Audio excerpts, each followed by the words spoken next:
اسٹرجن مچھلی کے انڈے، پنیر اور سکھائی ہوئی مچھلیاں دونوں سانولے آدمیوں اور فرماندام اداکار کے پیٹ میں پہنچ گئیں۔ جولائی کی ایک خاموش چاندنی رات میں اولگا ایوانوونا والگا کے ایک اسٹیمر کے عرشے پر بیٹھی باری باری سے پانی اور دریا کے خوبصورت کنارے کو دیکھ رہی تھی۔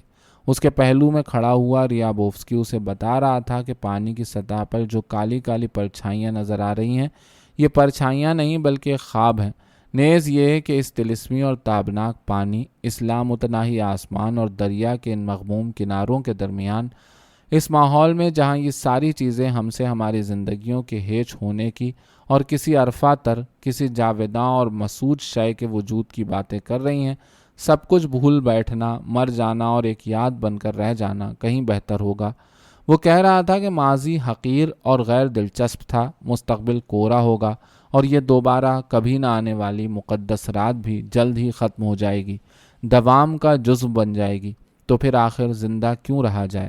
اور اولگا ایوانوونا نے باری باری سے ریابوفسکی کی آواز اور رات کے سناٹے کو سنا اور اپنے آپ سے کہا کہ وہ جاوداں ہے، کہ وہ کبھی نہ مرے گی۔ طرح طرح کے رنگ بدلتا ہوا پانی جیسا کہ اس نے زندگی میں کبھی بھی نہیں دیکھا تھا، آسمان، دریا کے کنارے، سیاہ پرچھائیاں اور اس کی روح کو معمور کرتی ہوئی بے پایاں مسرت، ساری چیزوں نے اس سے کہا کہ وہ ایک دن عظیم مصور ہوگی اور یہ کہ دوریوں سے آگے، چاندنی رات سے آگے، کہیں لامحدود خلا میں اس کی کامیابی، شہرت اور عوام کی محبت اس کی منتظر ہیں۔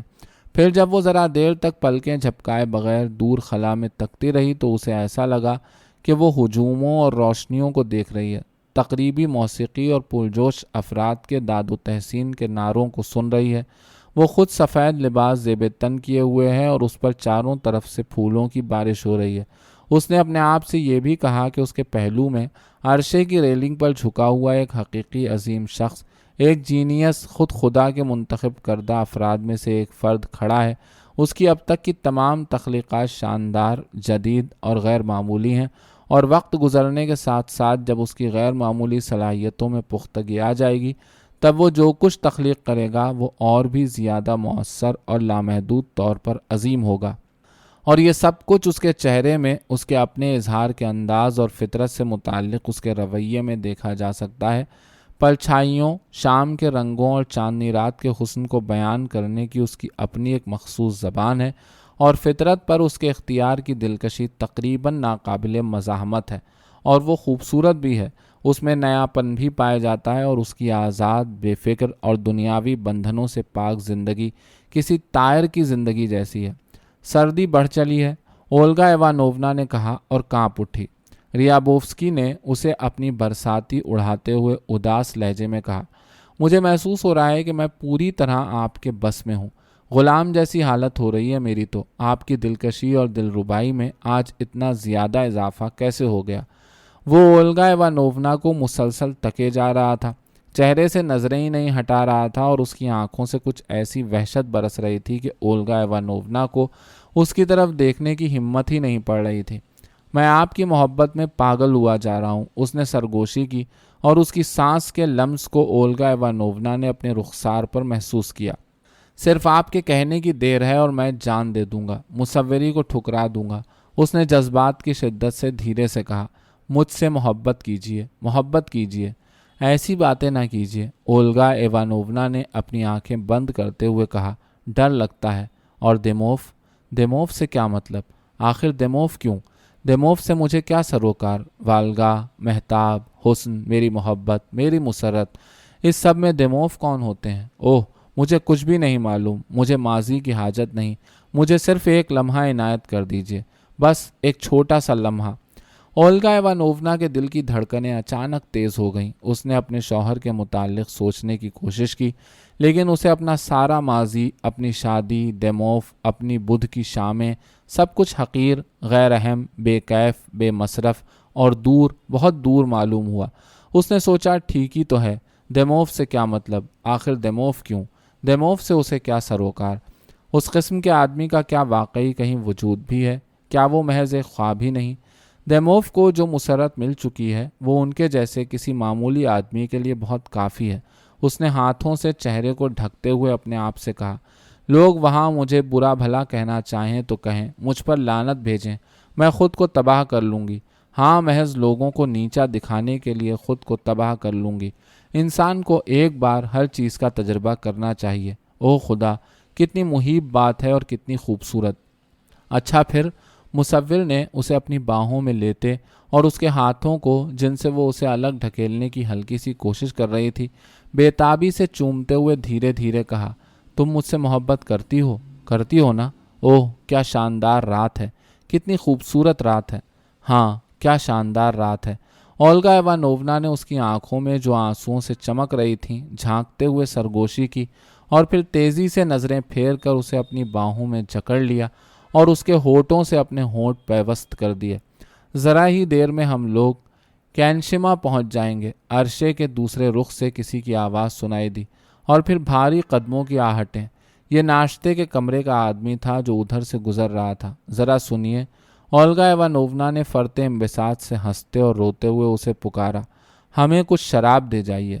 مصور نے، جس کا چہرہ اضطراب کے باعث زرد پڑ گیا تھا، ایک بینچ پر بیٹھ کر اولگا ایوانوونا کو محبت بھری شکر گزار نگاہوں سے دیکھا، پھر آنکھیں بند کر لیں اور افسردہ سی مسکراہٹ کے ساتھ کہا، میں تھک گیا، اور اس نے اپنا سر ریلنگ پر رکھ دیا۔